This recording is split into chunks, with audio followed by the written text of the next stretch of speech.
STEPHON Gilmore surprisingly popping up on the injury report with an ankle injury. What does it mean for the Patriots on Sunday? And what does it mean for them down the stretch as they hunt that first-round bye and a #1 seed in the AFC?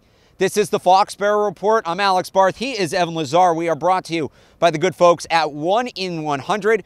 If you're looking for cheap tickets to Patriots games, Celtics games, and other events, check them out at 1in100.co. They can get you into the building for the price of a pizza or an ice-cold beer. Again, that's 1in100.co. All right, Evan, this kind of came out of nowhere. The Patriots are getting healthier and healthier, and Tom Brady off the injury report, check. Gronk off the injury report, check. And then this comes out of nowhere. I mean, Gilmore's been fine. He was off the injury report the first 2 days. At practice. It's never good when your top cornerback, your big money, $15 million a year guy, randomly pops up on the injury report on Friday at practice with an ankle injury and is now all of a sudden questionable for the game. It sounds to me like he injured it during practice, which is not what you want to see. So, I mean, we'll just start with Sunday. Let's start with the small picture and we'll get bigger. Maybe not the worst game to miss him for if he has to miss a game. The Dolphins are missing a lot of weapons, but again, it's Miami. It's the Patriots' House of Horrors. We've been saying it all week. Yeah.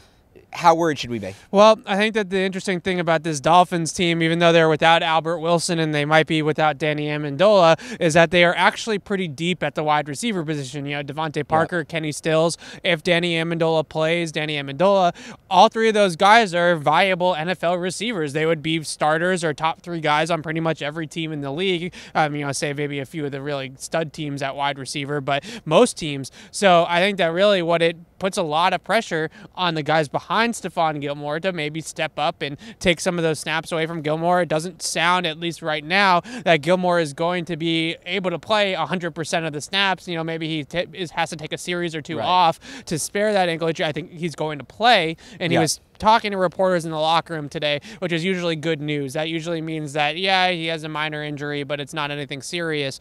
So I think he's going to play. But now J.C. Jackson, Jonathan Jones, those guys have to be ready to potentially, you know, take on bigger roles. Well, let's look a little bit of bigger picture here. The Patriots with 4 games left against Miami, then the Pittsburgh game, a big game in 2 weeks, and then the 2 divisional games to close it. We haven't seen this defense without Gilmore, but we saw them without Gilmore against Tennessee, right? He had a bad game, his worst game of the year, and they got shredded. It was may have been their worst game of the year. Kind of knowing what this defense is, and I've talked about it before, that this defense is as good as STEPHON Gilmore will let them be. But, you know, the goal isn't to win 13 regular season games. The goal is to win a Super Bowl.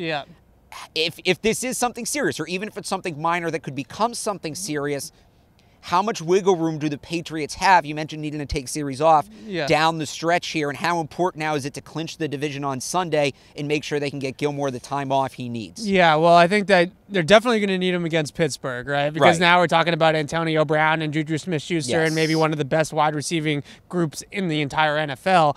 But I think that in terms of that Week 16 and Week 17 game, I think everybody would like those games to kind of be coast games. Now, obviously, seeding is going to be a factor. Everybody goes back to 2015 when it comes to seeding, and the Patriots kind of stumbled down the stretch. They lost that Week 17 game. It cost them the #1 seed, and then they lost in Denver in the AFC Championship game. You play that game here at Gillette Stadium, maybe the Patriots are in another Super Bowl. So obviously seeding is important, but your goal, I think, always, and this is kind of one of those age-old arguments, do you sit players, do you not sit players, is to have that Week 17 game be an option whether you play certain guys or not. Obviously, Gronk in the past has sat. Brady has sat halves in the past. Usually he starts and plays a little bit in the first half and 2014 and against Buffalo.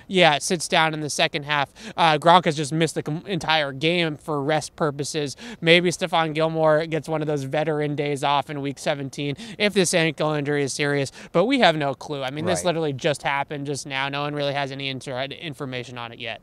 Are you worried about STEPHON Gilmore? Let us know in the comments down below or on Twitter at Patriots CLNS. Of course, we'll have you covered. Evan will be in Miami on Sunday. In a much warmer climate. Yeah, I know you're looking forward to it. CLNSmedia.com. This report has been brought to you by 1-in-100. Check them out at 1in100.co. For Evan Lazar, I'm Alex Barth. Thanks for watching.